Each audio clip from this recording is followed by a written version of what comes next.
रस किसे कहते हैं? रस के भेद बताइए। रस किसे कहते हैं? रस किसे कहते हैं? भेद बताइए, है ना? ना बेटा, बेटा इधर देखना। अब यहाँ पे प्रश्न आप विशेष रूप से ध्यान रखें ना। प्रश्न आएगा रस किसे कहते हैं, रस के भेद बताइए। तो अपने क्या बताना, सुनिएगा बेटा, सब ध्यान देना इधर, सब ध्यान देना। रस किसे कहते हैं, रस के भेद बताइए। तो ज्यादा कुछ नहीं बताना है, सिर्फ इतना बताना है, जब किसी काव्य को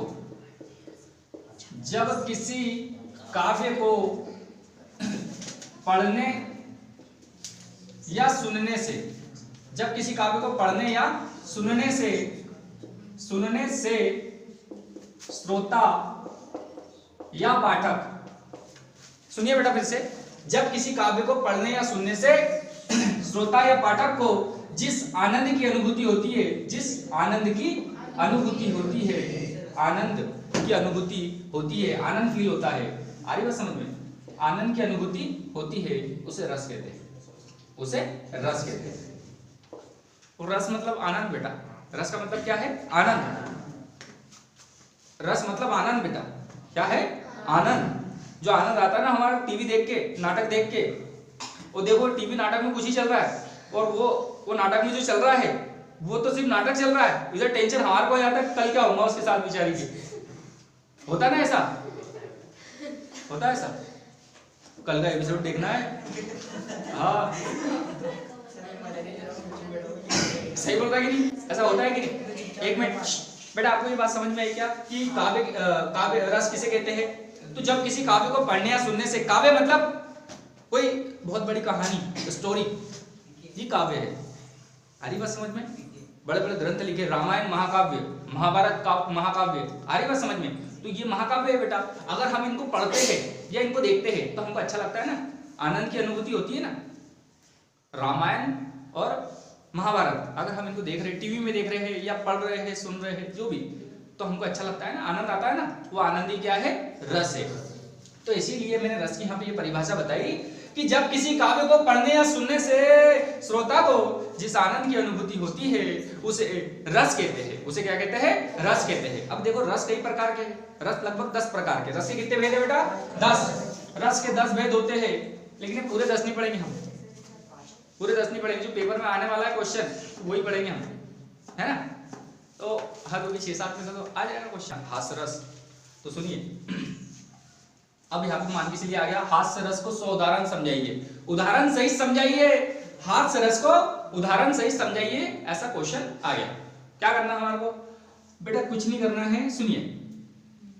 जब किसी काव्य को पढ़ने या सुनने से, जब किसी काव्य को पढ़ने या सुनने से, ये एक लाइन है बेटा, कॉमन लाइन है, सब में चला देना है, समझ में आ रही बात? तो जब किसी काव्य को पढ़ने या सुनने से, जब किसी काव्य को पढ़ने या सुनने से, किसी काव्य को पढ़ने या सुनने से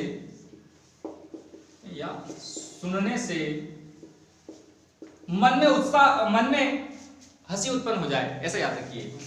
पूछेगा हास्य रस किसे कहते हैं, उदाहरण समझाइए। तो अपने को बताना है जब किसी काव्य को पढ़ने या सुनने से मन में हंसी उत्पन्न हो जाए, मन में हंसी उत्पन्न हो जाए, उसी को हम हास्य रस कहते हैं। जब किसी काव्य को पढ़ने या सुनने से मन में हंसी उत्पन्न हो जाए, उसी को हास्य रस कहते हैं। कोई तकलीफ आ रही बात समझ में? क्यों हंसी उत्पन्न होती है ना? कभी कभी हम जो कॉमेडी पिक्चर देखते हैं तो हंसी आती है ना, क्यों नहीं आती हंसी? आती है ना हंसी?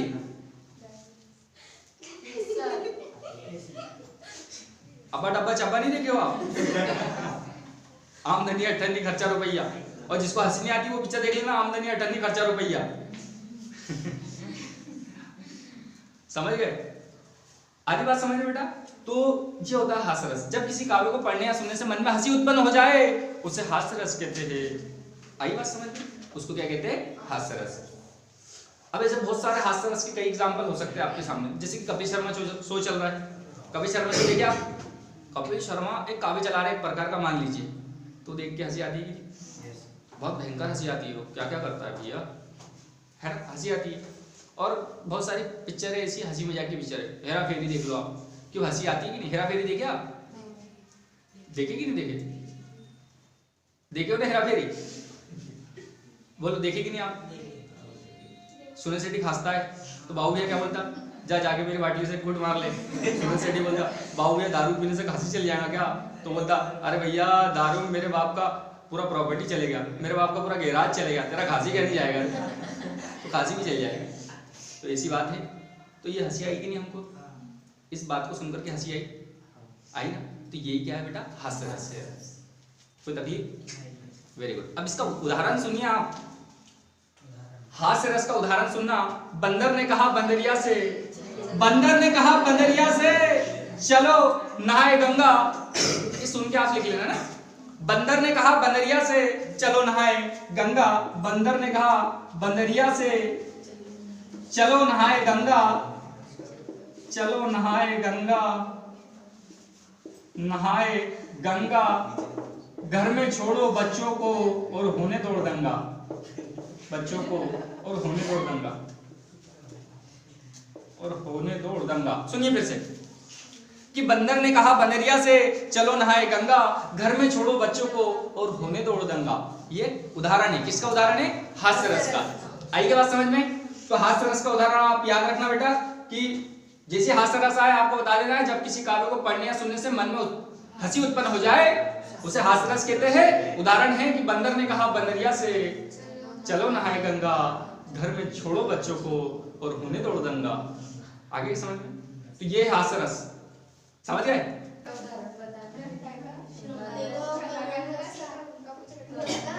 परिभाषा सुनिएगा पहले करुण रस की। देखो बेटा, जब किसी काव्य को पढ़ने सुनने या देखने से, जब किसी काव्य को पढ़ने सुनने या देखने से, जब किसी काव्य को पढ़ने सुनने या देखने से, बेटा सुनिए इधर, जब किसी काव्य को पढ़ने सुनने या देखने से दुख उत्पन्न होता है बेटा। क्या होता है? दुख उत्पन्न होता है, उसे करुण रस कहते हैं। उसे करुण रस कहते हैं। जब किसी काव्य को पढ़ने सुनने या देखने से दुख उत्पन्न होता है, मन में दुख उत्पन्न होता है, उसे करुण रस कहते हैं। करुण रस नहीं देखे हो? कभी टीवी में देखो पिक्चर, कभी कोई पिक्चर आई थी हॉलीडे, उसमें गाना है लास्ट में, मैं ना लौटा आने वाले साल जो मेरी वर्दी पूछे मेरा हाल तो नैना अश्क न हो। बहुत दिल को छू जाने वाला गाना है। सुना कभी आपने? सुना है ना? तो तेरी मिट्टी में मिल जाओ, हाँ माई मेरी क्या फिक्र तुझे, क्यों आग से दरिया बहता है, तू कहती थी तेरा चांद हूँ मैं और चांद हमेशा रहता है। तो ये बड़ा इमोशनल सॉन्ग है, इंसान इसमें इमोशनल हो जाता है। समझ रहे हो कि नहीं समझ रहे हो? अब देखिए करुण मैंने आपको बताया, करुण का मतलब बेटा दुख होता है। क्या होता है? दुख होता है। समझ गए ना? दुख। तो देखिए ऐसे करुण के हमारे हिंदुस्तान में 100 एग्जाम्पल होंगे। कई 100 तो बहुत कम बोल दिया मैंने, हजारों एग्जाम्पल होंगे हमारे देश में। समझ रहे हो? तो करुण के कई एग्जाम्पल है, बहुत सारे एग्जाम्पल है करुण रस के, इतने की पूछो मत। दुख बहुत आता है इंसान के जीवन में, आते जाते रहता है दुख। तो जब दुख आए तो वो दुखी क्या है बेटा? करुण है। तो करुण का स्थायी भाव शोक होता है। शोक। करुण का स्थायी भाव क्या होता है ये भी याद रखिए आप। करुण का स्थायी भाव शोक होता है। देखो मैं किसी निकम्मे इंसान के तो मरने की बात नहीं करूंगा, है ना? मैं अपने सेना के जवान के उनके शहीद हो जाने की बात करता हूँ। तो जब एक सेना का जवान जब शहीद होकर के जब घर पे लौटता है, गांव में लौटता है, एक सेना का जवान शहीद होकर के लौटता है, मैं बता रहा उस जवान के लिए पूरे गांव की आंखें नम हो जाती है, भीग जाती है आंसुओं से। ये सम्मान होता है देश के जवान का। समझ लो? वो दुख होता है जब एक सेना के जवान जब अमर होता है, शहीद होता है बॉर्डर पर, तो पूरा गांव शोक में डूब जाता है। वो जिस गांव से है पूरा शहर शोक में डूब जाता है, पूरे देश को दुख होता है। जब हमारे 14 फरवरी को वो हमले में जब हमारे जवान मारे गए थे, 42 लगभग 42-43 जवान मारे गए थे, तो बड़ा दुखी समय था हमारे देश के लिए, बड़ा दुखद समय था कि नहीं था? बड़ा खतरनाक समय था वो बेटा, बहुत खतरनाक समय था। सोचो उन्होंने किसी का कुछ नहीं बिगाड़ा, किसी से कोई लेना देना नहीं है, वापस जा रहे हैं, ड्यूटी पे जा रहे हैं, और सोचो अचानक से एक ऐसी गाड़ी आती है, एक ऐसी कार आती है जो उनकी बस से टकराती है और ब्लास्ट हो जाता है और सब के सब शहीद हो गए। सोचा तुमने, एक पल में ऐसा हो गया। आ रही बात समझ में? बहुत बुरी घटना थी ये। तो ऐसी बातें हैं तो सोचो, जब एक एक क्यों हमारे अपने ही अपने हैं, वो जो आर्मी के जवान जो खड़े हैं बॉर्डर पर, उनके भी तो अपने अपने हैं। अरे उनका भी तो घर परिवार है कि नहीं है? कभी सोचा है कि उनको कितना दुख होता होगा? ये हमारा आम इंसान नहीं सोच पाता। बहुत दर्द तकलीफ होती होगी। अब हो सकता है कि किसी परिवार का इकलौता एक ही बेटा है जो बॉर्डर पर खड़ा है, और उसके शहीद होने की खबर जब बूढ़े माँ बाप को जब लगती होगी तो उसका अंदाजा सिर्फ वही लगा सकते, हम तो नहीं लगा सकते, हमारे जैसे लोग नहीं लगा सकते उनके दुख का, उनके दर्द का अंदाजा। तो ये है बेटा दुख दर्द, समझ रहे हो? ये देश ऐसी थोड़ी ना चल रहा है, कितनों ने अपनी जान गंवाई है बेटा इस देश के लिए, तब जाकर के आज़ादी आई है। थोड़ी ना कि मेरे बहनों और भाइयों इससे नहीं कुछ हुआ है, इसके पहले कितने टंग गए बेटा फांसी के फंदे पर, समझ रहे हो? ये जो लोग बोल रहे ना ये फलाना ढिमका, इससे कुछ नहीं हुआ है। हमारे देश की असली ताकत, असली शक्ति हमारे देश की आर्मी है, ना कि यहाँ की पॉलिटिशियंस, यहाँ के नेता लोग। ये नहीं है हमारे देश की असली ताकत, हमारे देश की फौज है, हमारी आर्मी, हमारी सेना है। इसने देश को ताकतवर बनाया है। बॉर्डर पर खड़ी है हमारे देश की सेना, दिन रात पहरा दे रही है, तब जाके हम सुरक्षित है, हमारे घरों में अच्छे से रह पा रहे हैं। समझ में आ रही कि नहीं बात? तो ये देश को ना सेना ने मजबूत बनाया है। सेना के वजह से हिंदुस्तान मजबूत है, ना कि किन्हीं लोगों की वजह से, ना कि किसी पॉलिटिशियंस की वजह से। देश मजबूत है हमारी सेना की वजह से, पॉलिटिशियंस की वजह से नहीं है। पॉलिटिशियंस को राजनीति करने से फुर्सत नहीं मिलती हमारे देश की, समझ रहे हो? क्या छोड़िए, ये आ गया तरुण रस समझ में आपको? श्रृंगार रस की बात करते हैं तो सुनिएगा कि श्रृंगार रस किसे कहते हैं, श्रृंगार रस किसे कहते हैं, तो अपने को बताना है। सुनिए तो सही, श्रृंगार रस की परिभाषा क्या है, सुनना। कि जहां, बेटा सुनना इधर, जहां नायक और नायिका, ए नायक तेरे नाम, आओ याद रखना, जहां नायक और नायिका, चलो नायिका, देखो सुनना, जहां नायक और नायिका, जहां नायक और नायिका के प्रेम का उल्लेख होता है, जहां नायक और नायिका के प्रेम का उल्लेख होता है, क्या याद रखना आपको? कि जहां नायक और नायिका के प्रेम का उल्लेख होता है उसे श्रृंगार रस कहते हैं। उसे क्या कहते हैं बेटा? श्रृंगार रस कहते हैं। कि जहां नायक और नायिका के प्रेम का उल्लेख होता है या प्रेम का वर्णन किया जाता है, जहां नायक और नायिका के प्रेम का उल्लेख किया जाता है, ऐसे याद रखिए। जहां नायक और नायिका के प्रेम का उल्लेख किया जाता है उसे श्रृंगार रस कहते हैं। श्रृंगार के दो प्रकार होते हैं, श्रृंगार के दो भेद होते हैं, तो सुनिए कौन कौन सा? संयोग श्रृंगार रस, संयोग श्रृंगार रस हो गया, और एक आता है वियोग श्रृंगार रस, योग श्रृंगार रस, और एक देगा वियोग श्रृंगार रस। ठीक है, तो संयोग श्रृंगार रस और वियोग श्रृंगार रस, ये दो भेद है। किसके भेद है? श्रृंगार रस के दो भेद है। ठीक है, तो सबसे पहले आपको श्रृंगार की परिभाषा समझ में आई क्या? कि जहां पर नायक और नायिका के प्रेम का उल्लेख किया जाता है, वर्णन किया जाता है, उसे श्रृंगार रस कहते हैं। जहां नायक नायिका के प्रेम का उल्लेख किया जाता है उसे श्रृंगार रस कहते हैं। आगे के समझ में? अभी कौन सी ऐसी पिक्चर आई है जिसमें नायक नायिका के प्रेम का उल्लेख हुआ है? एक ही जन बताना, कौन सी?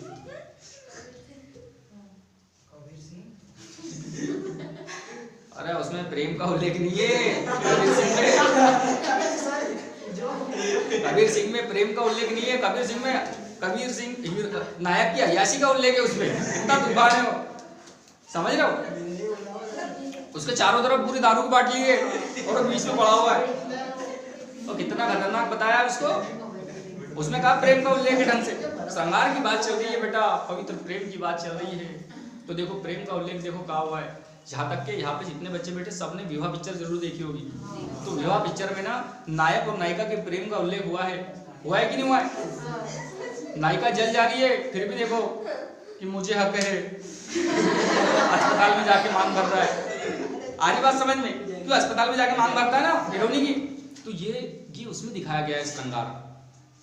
और उसमें गाने पूरा श्रृंगार से ओत प्रोत, समझ रहे हो? आ रही बात समझ में? उसमें गाने पूरे श्रृंगार से ओत प्रोत, कुछ बातें हो चुकी है, कुछ बातें अभी है बाकी, खतरनाक खतरनाक गाने हैं कि पूछो मत। तो ये श्रृंगार से ओत प्रोत है कि नहीं है? तो इसीलिए मैंने यहाँ पे आपको बताया कि जहां नायक और नायिका के प्रेम का उल्लेख किया जाता है, जहां नायक और नायिका के प्रेम का उल्लेख ये किया जाता है, उसे श्रृंगार रस कहते हैं। अब आपको श्रृंगार रस समझ में आ गया ना? श्रृंगार रस कहा है, पिक्चरों में भी दिखाया जाता है श्रृंगार रस। नायक नायिका मिलते हैं, ठीक है, उनके विलन का वर्णन होता है। और ऐसी बहुत सारी अनगिनत पिक्चर है जिसमें नायक और नायिका के प्रेम का उल्लेख हुआ है। गदर एक प्रेम कथा, कि अशरफ अली सुने कि नहीं सुने? गदर नहीं देखे आप? देखिए। अरे पाकिस्तान चल जाता है सनी देओल, देखे नहीं? और नहीं देखा तो देख लेना एक बार। पाकिस्तान में जाके हिंदुस्तान जिंदाबाद बोलता है सनी देओल, एक ही हीरो है बॉलीवुड का। हाँ। अरे पिक्चर में भी तो गया तो सही ना, हम तो उसी में खुश है। हिंदुस्तान जिंदाबाद, समझ रहे हो? हिंदुस्तान जिंदाबाद बोलता है सनी देओल पाकिस्तान में जाके। तो देखो बेटा, देखो प्रेम, ये प्रेम का उल्लेख है उस कहानी में। उस गदर एक प्रेम कथा, एक पिक्चर का नाम ही गदर एक प्रेम कथा है, तो उसमें पूरा प्रेम का उल्लेख है, श्रृंगार का उल्लेख है उसमें। लड़की पाकिस्तान की रहती है, मतलब पाकिस्तान चले जाते हैं, उसके परिवार वाले बंटवारे के समय का स्टोरी बताई गई है उसमें। तो सनी देओल जाता है, तो सनी देओल को जाने नहीं देते। सनी देओल कहता है कि इस कागज के टुकड़े पे मोहर नहीं लगेगी तो क्या तारा पाकिस्तान नहीं जाएगा? अब तारा पाकिस्तान जाता है छुप छुपा के और पहुंचता है सीधा सकीना के घर पे, समझ रहे हो? रोजा काले कावा, हाँ सीधा सकीना के घर पे पहुंचता है सनी देओल। और भाई सनी देओल वहां पहुंचता तो है, फिर उसको बहुत सवाल जवाब होते हैं उससे, तो उसको मस्जिद पे ले जाया जाता है। फिर वहां ले आके कहा जाता है कि कहो, मतलब वो इस्लाम कबूल करवाते हैं उसको। किसको? सनी देओल को इस्लाम कबूल करवाया जाता है। तो वो बोलता है ठीक है भाई, मैं इस्लाम कबूल करने को तैयार हूँ उस पिक्चर में। तो भाई उसको मस्जिद पे ले जाया जाता है, तो वहां पूछा जाता है तुम्हें इस्लाम कबूल है या नहीं? तो सनी देओल कहता है काशी काबा एक है, एक ही राम रहीम, इंसान का सबसे पहला धर्म है अपने बीवी बच्चों की रक्षा करना, ऐसी बातें करता। फिर वो जोर से बोलता तुम्हें इस्लाम कबूल है या नहीं, है या नहीं, है या नहीं, है या नहीं। फिर वो कहता कबूल है। तो पब्लिक चिल्लाती है, पूरा मस्जिद को घेर के, देखो यहाँ पे हिंदुस्तान का वही अकेला आदमी खड़ा है और उसके साथ में उसका एक बेटा और उसके एक दोस्त, तो 3-4 लोग खड़े कुल मिलाकर, और पूरा पाकिस्तान में मस्जिद में, समझ रहे हो बात को? फिर वो कहते अब कहो इस्लाम जिंदाबाद, फिर वो कहता है इस्लाम जिंदाबाद। फिर कहते कहो पाकिस्तान जिंदाबाद, तो पाकिस्तान जिंदाबाद भी कहता है। फिर उससे कहते हैं अब कहो हिंदुस्तान मुर्दाबाद, तो कहता अशरफ अली ये सियासी खेल क्यों खेल रहे हो आप हमारे साथ? हमारा हिंदुस्तान, आपका पाकिस्तान जिंदाबाद है, इससे हमको कोई एतराज नहीं, लेकिन हमारा हिंदुस्तान जिंदाबाद था, जिंदाबाद है, वो जिंदाबाद रहेगा, हिंदुस्तान जिंदाबाद। और उसका बच्चा भी चिल्लाता है हिंदुस्तान जिंदाबाद।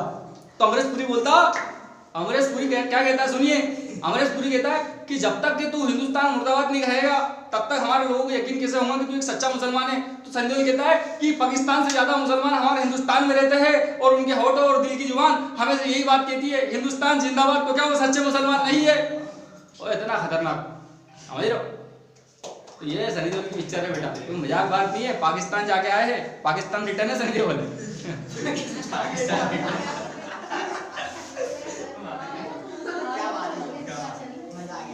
कहाँ पे चल रहा हूँ मैं श्रृंगार पे हूँ क्या अभी?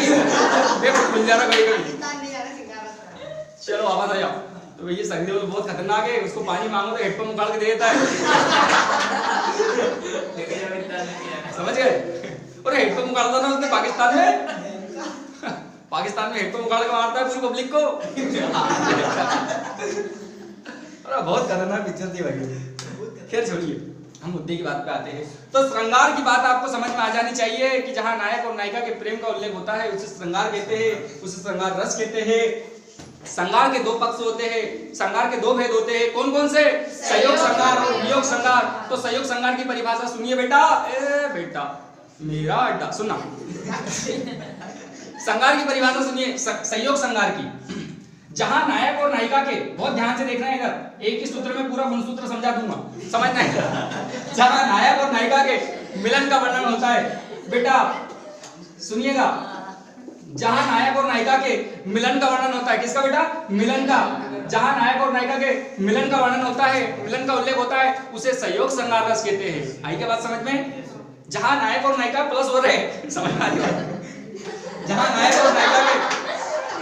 नायक और नायिका के मिलन का उल्लेख होता है, मिलन का वर्णन होता है, उसे संयोग श्रृंगार रस कहते हैं। लेकिन दुर्भाग्य से एक कड़ी अभी बाकी है, सुनिए तो सही, कि जहां देखो ये तेरा नाम, हाँ इसको ये बेटा नायक है, हाँ और जहां नायक और नायिका के बिछड़ने का वर्णन होता है, अब माइनस हो गई है माइनस हो गए तो प्लस माइनस चलते रहता बेटा, ये जितने गुना भाग है। सुनिएगा इधर बेटा, सुनना इधर। तो जहां नायक नायिका के बिछड़ने का वर्णन होता है, बिछड़ने का उल्लेख होता है, नायक नायिका अलग हो जाते हैं। हमारे आजकल की मॉडर्न भाषा में क्या बोले इसको? Breakup. Oh my God, breakup. बताओ है ना? तो आपको ये बात समझ में आ रही है? तो जहां नायक और नायिका के बिछड़ने का उल्लेख होता है, किसका? बिछड़ने का उल्लेख होता है बेटा, जहां नायक और नायिका के बिछड़ने का उल्लेख होता है, उसे क्या कहते हैं? उसे वियोग श्रृंगार कहते हैं। जहां नायक और नायिका के बिछड़ने का उल्लेख होता है या वियोग का उल्लेख होता है, उसे वियोग श्रृंगार रस कहते हैं। That's all. अभी इसके उदाहरण बाकी है बेटा। संयोग श्रृंगार का उदाहरण याद रखना बेटा, या सिर्फ श्रृंगार रस का भी उदाहरण वही लिखना, और आप संयोग श्रृंगार का भी वही लिख सकते हो। तो सुनिए क्या है। बतरस लालस लाल की मुरली धरी लुकाए, सो कहे बहुनी हंसे देन कहे नट जाए। मतलब कृष्ण जी की मुरली गोपियों ने छुपा ली है। कृष्ण की मुरली जो है वो गोपियों ने छुपा ली है। तो कृष्ण बोलते दे दो भाई, दे दो। तो वो बहुत से इशारा करती है, बहुत से कि मेरे पास है, और देने से मना कर देती है। इसीलिए यहाँ पे उदाहरण बनाया गया है कि बतरस लालस लाल की मुरली धरी लुकाए, सो कहे बहुनी हंसे देन कहे नट जाए।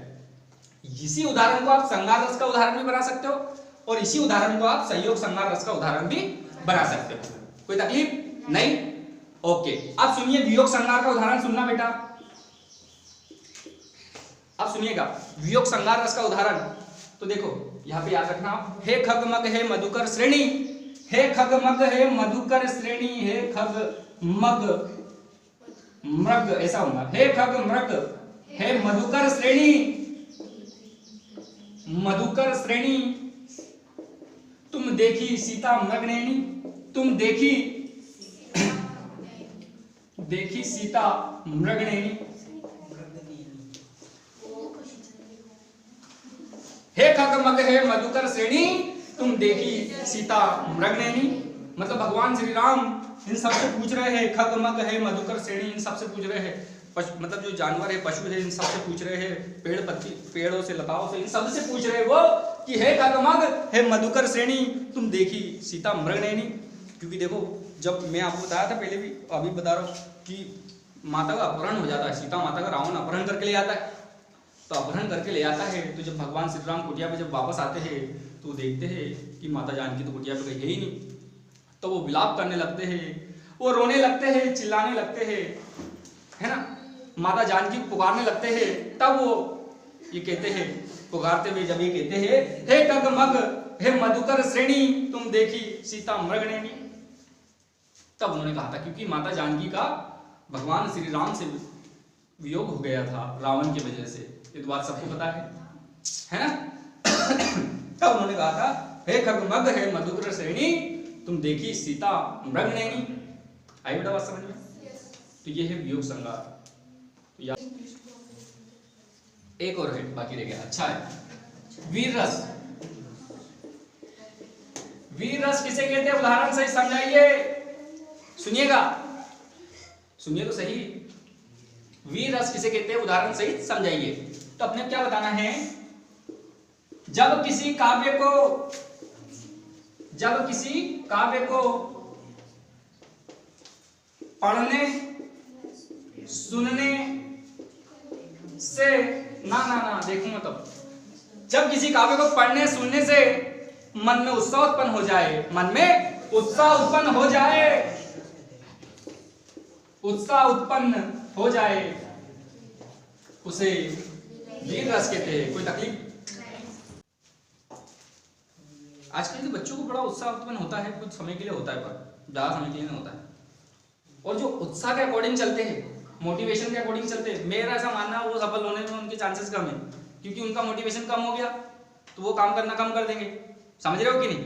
तो मोटिवेशन हमारे अंदर जो है ना, वही मोटिवेशन सबसे काम का है। बाहर से आने वाला मोटिवेशन किसी काम का नहीं, मेरे को ऐसा लगता है। क्योंकि जो इंसान सिर्फ मोटिवेशन के अकॉर्डिंग ही काम कर पा रहा है, वो अगर मोटिवेट है, उत्साहित है तो काम कर रहा है। और जैसे उसका मोटिवेशन खत्म हो गया, उसका उत्साह खत्म हो गया, आ रही बात समझ में? नहीं समझ रहे? जैसे उसका उत्साह खत्म हो गया फिर वो काम करना बंद कर दे रहा है, तो ऐसा इंसान सफल होगा क्या? अब कई ऐसे लोग होते, जैसे बहुत अजीब अजीब लोग हैं दुनिया में। एक दिन कोई बॉडी बिल्डर देखने चले गए, बॉडी बिल्डिंग, तो उन्होंने सोच लिया कल से वीडियो अब जिम जाऊंगा। उन्होंने भी 8 दिन क्या जिम गया, बंद कर दिया। फिर एक दिन वो डांस देखने गया, अब कल से भी डांस क्लास जाऊंगा, डांसर बनूंगा। मतलब वो जहां जा रहा है वो वहां उससे मोटिवेट हो जा रहा है, और जैसे ही वो उसका मोटिवेशन कम हो रहा है फिर से क्या हो जा रहा है, वो वैसा का वैसा हो जा रहा है। तो इंसान को ना मोटिवेशन के अकॉर्डिंग नहीं चलना चाहिए। मेरे को लगता है इतना तो नहीं चलना चाहिए कि वो उत्साहित रहेगा तब तक ही काम करेगा। तो उत्साह, सीधी सी बात है, उत्साह हमारे अंदर से आना चाहिए। समझ रहे हो कि नहीं? उत्साहित हम अंदर से होना चाहिए। ऐसे थोड़ी कोई बाहर से कोई व्यक्ति हमको उत्साहित कर रहा है और जिस दिन हमको उत्साहित कर दिया किसी ने, उस दिन जाकर हम खूब पढ़ते, लेकिन उसके अगले दिन से बंद कर देते पढ़ना। उसके अगले दिन पढ़ते क्या, क्योंकि उत्साह कम हो गया है। तो उत्साह जब तक है, बच्चा जब तक भी पढ़ रहा है तो ये उसका टेंशन है बहुत बड़ा, उसको सोचना चाहिए, है ना। खैर छोड़िए, हम मुद्दे की बात पे आते हैं। मैं आपको क्या बताया यहाँ पर, वीर रस किसे कहते हैं? तो मैंने बताया कि जब किसी काव्य को पढ़ने या सुनने से मन में उत्साह उत्पन्न हो जाए, मन में उत्साह उत्पन्न हो जाए, उसे वीर रस कहते हैं। उसे क्या कहते हैं? वीर रस। तो सुनिए उत्साह कैसे उत्पन्न होता है कि हिल उठे सिंहासन राजवंशों ने भूकुटी तानी थी, ऐसे याद रखिएगा। हिल उठे सिंहासन राजवंशों ने भूकुटी अपनी तानी थी, बूढ़े भारत में भी आई फिर से नई जवानी थी, खूब लड़ी मर्दानी वो तो झांसी वाली रानी थी, खूब लड़ी मर्दानी वो तो झांसी वाली रानी थी। आगे बेटा समझ में? ये है वीर रस का उदाहरण। तो ये याद हो जाएगा अपने को, समझ गए? वेरी गुड बेटा। तो ये है उत्साह, ठीक है। इसको सुनकर के उत्साहित हो जाता है इंसान कि वाह यार